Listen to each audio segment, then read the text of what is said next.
국무위원 여러분, 국정의 최우선은 첫째도 민생, 둘째도 민생, 셋째도 민생입니다. 어려운 국민을 돕고 민생을 챙기는 것이 바로 정부의 존재 이유입니다. 그런 측면에서 이번 총선을 통해 나타난 민심을 우리 모두 겸허하게 받아들여야 합니다. 더 낮은 자세와 유연한 태도로 보다 많이 소통하고 저부터 민심을 경청하겠습니다. 취임 이후 지난 2년 동안 국민만 바라보며 국익을 위한 길을 걸어왔지만 국민의 기대에 미치지 못했습니다. 올바른 국정의 방향을 잡고 이를 실천하기 위해 최선을 다했음에도 국민들께서 체감하실 만큼의 변화를 만들어내는데 모자랐다고 생각합니다. 큰 틀에서 국민을 위한 정책이라고 하더라도 세심한 영역에서 부족했다고 생각합니다. 무엇보다 어려운 서민들의 삶을 훨씬 더 세밀하게 챙겼어야 했습니다. 예산과 정책을 집중해서 물가 관리에 총력을 다했습니다.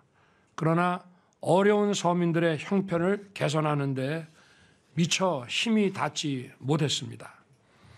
미래 세대를 위해 건전 재정을 지키고 과도한 재정 중독을 해소하는 과정에서 세심하게 살피지 못한 부분이 많습니다. 이자 환급을 비롯해서 국민들의 부담을 덜어드리기 위해 애썼습니다. 그렇지만 근본적인 고금리로 고통받는 민생에 충분한 도움이 되지 못했다고 생각합니다. 부동산 3법의 폐해를 바로잡기 위해 주택 공급을 활성화하고 재개발, 재건축 규제도 완화해서 부동산 시장을 정상화하고 천정부지로 치솟았던 집값을 낮췄습니다.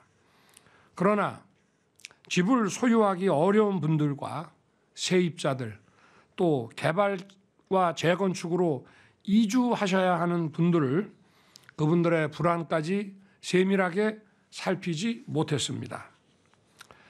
주식 시장을 활성화해서 국민의 자산 형성을 돕기 위해 공매도를 금지하고 양도소득세 과세 대상 기준을 상향하여 증권시장에서 자금이 빠져나가지 않도록 조치했으며 기업의 밸류업을 지원했습니다. 그러나 주식시장에 접근하기도 어려운 서민들의 삶에 대한 배려가 미흡했습니다. 또한 정책의 속도를 높이기 위해 최선을 다했습니다만 정책과 현장의 시차를 극복하는 데 부족함이 많았다고 생각합니다. 대외 의존도가 높은 우리 경제의 어려움을 풀기 위해 수출 드라이브와 건전 재정, 민간 주도 성장을 지속적으로 추진했고 실제 수출이 되살아나면서 경제가 다시 일어서고 있습니다. 하지만 이러한 경제 회생의 온기를 모든 국민에게 골고루 확산시키는 데까지는 정부의 노력이 부족했습니다. 탈원전으로 망가진 원전 생태계를 살리고 반도체를 비롯한 첨단 산업을 육성해서 산업 경쟁력을 높였습니다만 이러한 회생의 활력이 중소기업, 소상공인, 많은 근로자들에게까지 온전히 전달되는 데는 미흡했습니다. 우리 청년들의 꿈과 희망을 키우기 위해 국가 장학금을 대폭 확대하고 청년들의 자산 형성과 내 집 마련 지원도 엄청나게 늘리기는 했습니다. 그러나 아직 많은 청년들이 변화를 체감하지 못하고 미래를 걱정하는 현실을 무겁게 받아들입니다. 아울러 우리 정부는 사교육 카르텔을 혁파해서 학생들에게 공정한 기회를 제공하고 대학 경쟁력을 강화하는 데 많은 노력을 기울여 왔습니다. 또한 늘봄 학교 정책을 통해 국가 돌봄 체계를 실현하는 데에도 정성을 다했습니다. 하지만 아직 현장의 문제를 다 해결하기에는 보완해야 될 부분이 많습니다. 결국 아무리 국정의 방향이 옳고 좋은 정책을 수없이 추진한다 해도 국민들께서 실제 변화를 느끼지 못한다면 정부의 역할을 다하지 못한 것입니다. 무분별한 현금 지원과 포퓰리즘은 나라의 미래를 망치는 것입니다. 경제적 포퓰리즘은 정치적 집단주의와 전체주의와 상통하는 것입니다. 그래서 이것은 우리 미래에 비추어 보면 마약과 같은 것입니다. 그러나 현재 국민들이 겪는 어려움을 더 세심하게 살피는 것이 바로 정부의 임무이고 민심을 챙기는 것이라고 생각합니다. 특히 한계선상에 계신 어려운 분들의 삶을 한 분 한 분 더 잘 챙겨야 할 것입니다. 국민 여러분께 더 가까이 민생 속으로 더 깊숙이 들어가서 현장의 어려움을 듣고 국민의 삶을 더 적극적으로 챙기겠습니다. 실질적으로 국민들께 도움이 되는 정책들을 더 속도감 있게 펼치면서 국민과 함께하는 민생 토론회를 통해 부족한 부분들을 채워 넣겠습니다.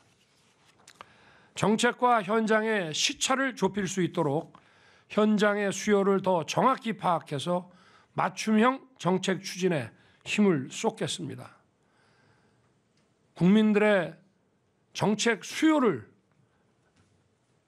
통해서 국정 과제를 잡아서 저희들이 부처 벽 허물기로 일을 해왔습니다마는 국민들의 수요가 매우 다양하다는 점을 저희가 인정하고 다양한 국민들의 수요에 대한 이 맞춤형 정책 추진을 해야 될 것입니다.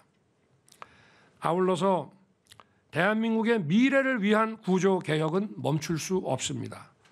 노동, 교육, 연금 3대 개혁과 의료 개혁을 계속 추진하되 합리적 의견은 더 챙기고 귀 기울이겠습니다.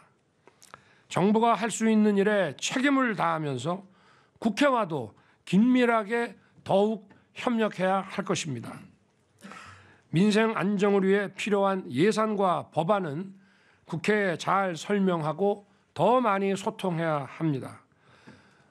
국무위원들께서는 이번 21대 국회가 종료되기 전까지 각 부처에서 추진하고 있는 법안이 통과될 수 있도록 마지막까지 최선을 다해 주시기 바랍니다. 국민께서 바라시는 변화가 무엇인지, 어떤 것이 국민과 나라를 위한 길인지 더 깊이 고민하고 살피겠습니다. 민생을 위한 것이라면 어떠한 일도 마다하지 않을 것입니다. 국민의 목소리에 더 귀 기울이고 민생의 어려움을 해결하기 위해 우리 모두 몇 배로 더 각고의 노력을 합시다. 국무위원 여러분께서도 민생 안정을 위해 공직사회에 일하는 분위기를 잡아주기 바랍니다. 아울러서 기강이 흐트러진 것이 없는지 늘 점검해 주기 바랍니다. 지난 4월 13일 새벽 이란이 이스라엘을 공격했습니다. 작년 10월 발발한 이스라엘 하마스 사태가 중동 전체로 번지는 양상입니다. 우리 정부는 관련국들과 긴밀히 공조하면서 경제 안보 긴급 비상 대비 시스템을 가동하고 있습니다. 중동에서 벌어지고 있는 무력 사태는 먼 곳에서 일어난 남의 일이 아닙니다. 호르무즈 해협은 전 세계 석유 교역량의 4분의 1, LNG 가스 교역량의 5분의 1이 지나는 핵심 에너지 수송로입니다. 중동 지역의 불안은 국제 유가 상승으로 직결되고 이는 우리 경제와 공급망에 막대한 피해를 끼치게 됩니다. 특히 우리나라에서 사용하는 석유의 60%가 호르무즈 해협을 통해 수송되고 있고 우리나라의 중동산 원유 의존도는 72%에 달하고 있습니다. 막대한 운송비 증가와 국제 유가 상승은 우리 물가 상승으로 바로 이어지고 서민들에게 더욱 큰 고통을 주게 될 것입니다. 이러한 사안의 심각성을 고려하여 저는 지난 14일 오후 관계부처 장관들을 소집하여 긴급 경제안보회의를 주재했습니다. 무엇보다 정부는 우리 국민의 안전을 지키기 위해 재외 국민과 선박, 공관에 대한 안전조치를 강화할 것입니다. 또한 사태의 확전이나 장기화 가능성에 따라 국제 유가 변동이 우리 경제에 미칠 영향들을 종합적으로 점검했습니다. 각 부처는 에너지 수급과 공급망에 관한 분석 관리 시스템을 가동해서 상황 관리에 만전을 기해 주시기 바랍니다. 아울러 발생할 수 있는 여러 형태의 리스크 요인에 대해 선제적으로 대처해야 합니다. 중동 정세의 불안정이 우리 안보에 미칠 영향이나 북한의 도발 가능성에 대해서도 확고한 대비 태세를 유지해 주기 바랍니다. 오늘은 세월호 10주기입니다. 10년이 지났지만 2014년 4월 16일 그날의 상황이 지금도 눈에 선합니다. 안타까운 희생자들의 명복을 빌며 유족 여러분께 다시 한번 심심한 위로의 뜻을 드립니다.